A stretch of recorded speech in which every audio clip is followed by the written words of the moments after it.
बोलो विष्णु भगवान की जय, बोलो लक्ष्मी माता की जय। आपका दिन मंगलमय हो, भगवान सदैव आप पर कृपया बनाए रखें। चलो कथा सुनाते हैं। सूर्योदय से पहले उठकर करें स्नान। बृहस्पतिवार के दिन सूर्योदय से पहले ही उठें और नित्यकर्म से निवृत्त होकर पीले रंग के वस्त्र पहनें। इसके बाद पूरे घर में गंगाजल छिड़कें। इसके बाद पूजा घर में श्रीहरि विष्णु की मूर्ति या चित्र स्थापित करें। फिर पीले रंग के गंध पुष्प और अक्षत चढ़ाएं। इसके बाद चना गुड़ और मुनक्का चढ़ाकर विधि विधान से पूजन शुरू करें। इसके बाद धर्मशास्त्रार्थ तत्वज्ञ ज्ञान विज्ञान पार विविधार्थचिंत्य देवाचार्य मंत्र का जप करें। इसके बाद व्रत की कथा पढ़ें। कथा पढ़ने के बाद केले के पेड़ में जल चढ़ाएं। बृहस्पतिवार व्रत की कथा। मंत्रोच्चार के बाद बृहस्पतिवार व्रत की कथा पढ़ें। यह इस प्रकार से है कि प्राचीन समय की बात है। भारतवर्ष में एक राजा राज्य करता था। वह बड़ा प्रतापी और दानी था। वह नित्य गरीबों और ब्राह्मणों की सेवा सहायता करता था। वह प्रतिदिन मंदिर में भगवान दर्शन करने जाता था, लेकिन यह बात उसकी रानी को अच्छी नहीं लगती थी। वह न ही पूजन करती थी और न ही दान करने में उसका मन लगता था। एक दिन राजा शिकार खेलने वन को गए हुए थे तो रानी और दासी महल में अकेली थी।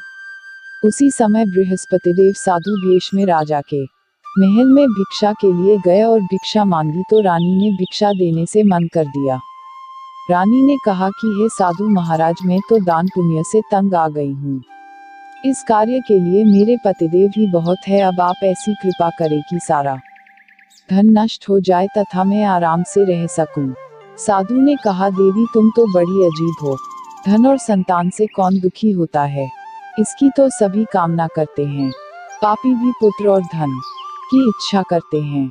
अगर तुम्हारे पास अधिक धन है तो भूखे मनुष्यों को भोजन कराओ, प्याव लगवाओ, ब्राह्मणों को दान दो, कुआं, तालाब, बावड़ी, बाग बगीचे आदि का निर्माण कराओ, मंदिर, पाठशाला, धर्मशाला बनवाकर दान दो, निर्धनों की कुंवारी कन्याओं का विवाह कराओ, साथ ही यज्ञ आदि कर्म करो, अपने धन को शुभ कार्यों में खर्च करो।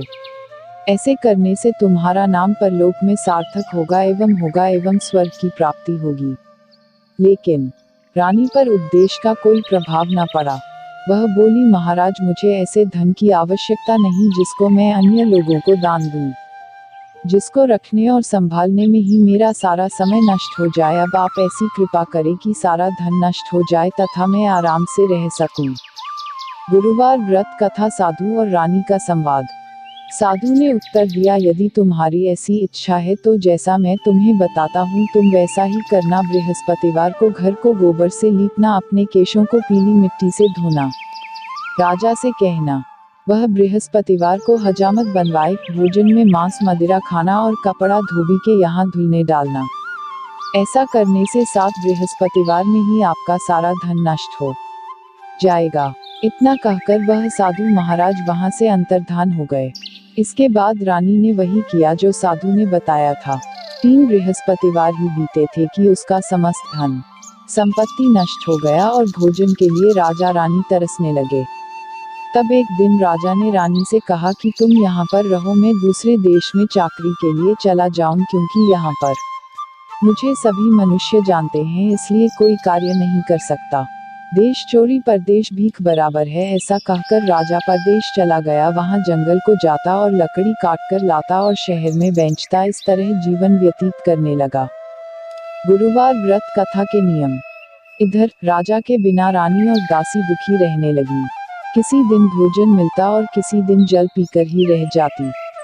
एक समय जब रानी और दासियों को 7 दिन बिना भोजन के रहना पड़ा तो रानी ने अपनी दासी से कहा, हे दासी, पास ही के नगर में मेरी बहन रहती है।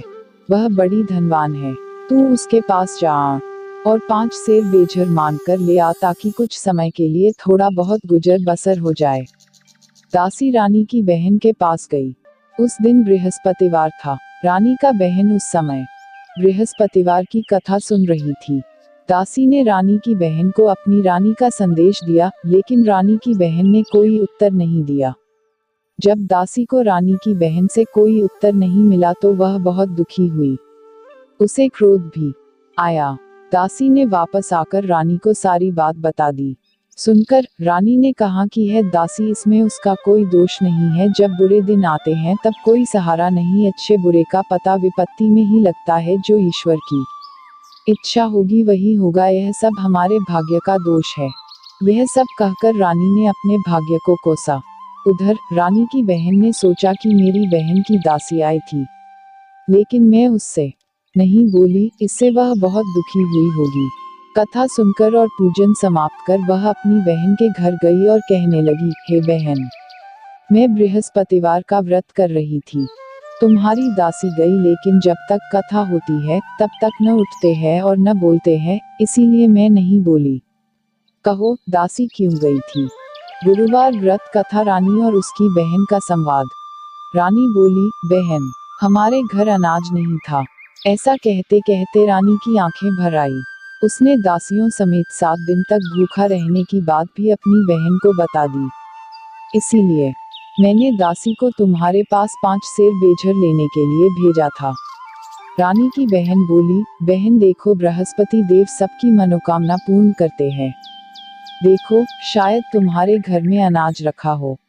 पहले तो रानी को विश्वास नहीं हुआ, परंतु बहन के आग्रह करने पर उसने दासी को अंदर भेजा। दासी घर के अंदर गई तो वहां पर उसे एक घड़ा बेझर से भरा मिल गया। उसे बड़ी हैरानी हुई। उसने बाहर आकर रानी को बताया।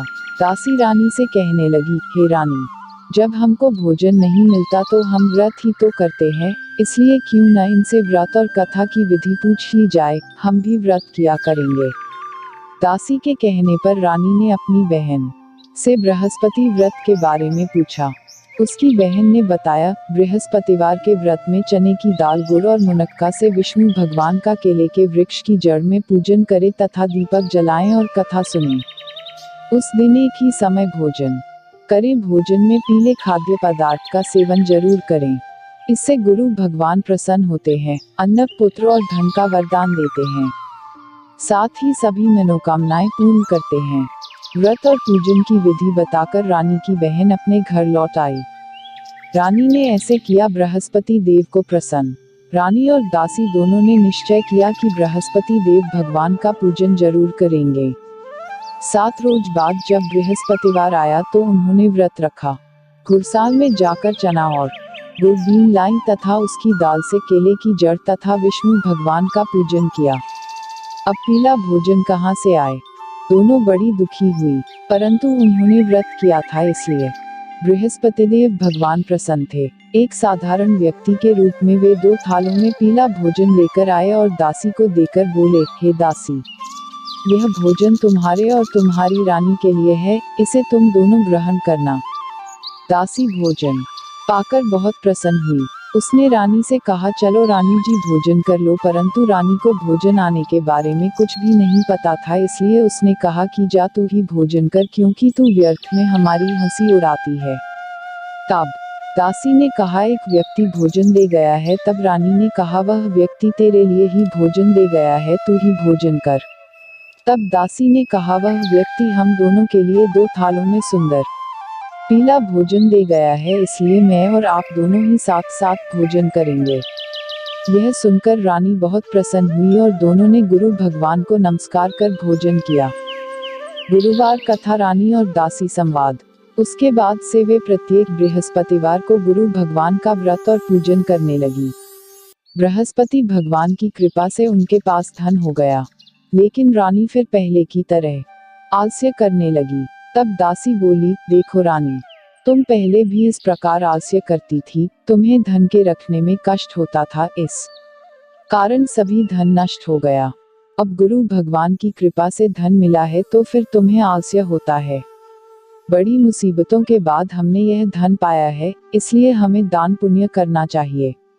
अब तुम भूखे मनुष्यों को भोजन कराओ, प्याओ, लगवाओ, ब्राह्मणों को दान दो, कुआं, तालाब, बावड़ी और बाग बगीचे आदि का निर्माण कराओ, मंदिर, पाठशाला और धर्मशाला बनवाकर दान दो, निर्धनों की कुंवारी कन्याओं का विवाह कराओ, साथ ही यज्ञ आदि कर्म करो, अपने धन को शुभ कार्यों में खर्च करो, जिससे तुम्हारे कुल का यश बढ़े और स्वर्ग प्राप्त हो और पितर प्रसन्न हो।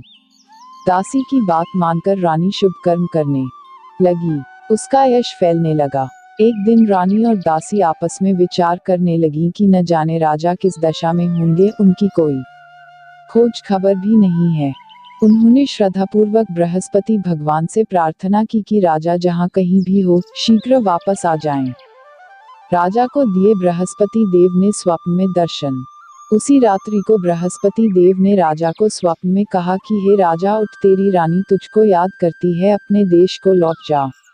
राजा प्रातः काल उठा और जंगल से लकड़ी काटने के लिए जंगल की ओर चल पड़ा। जंगल से गुजरते हुए विचार करने लगा कि रानी की गलती से उसे कितने दुख भोगने पड़े, राजपाट छोड़कर जंगल में आकर रहना पड़ा।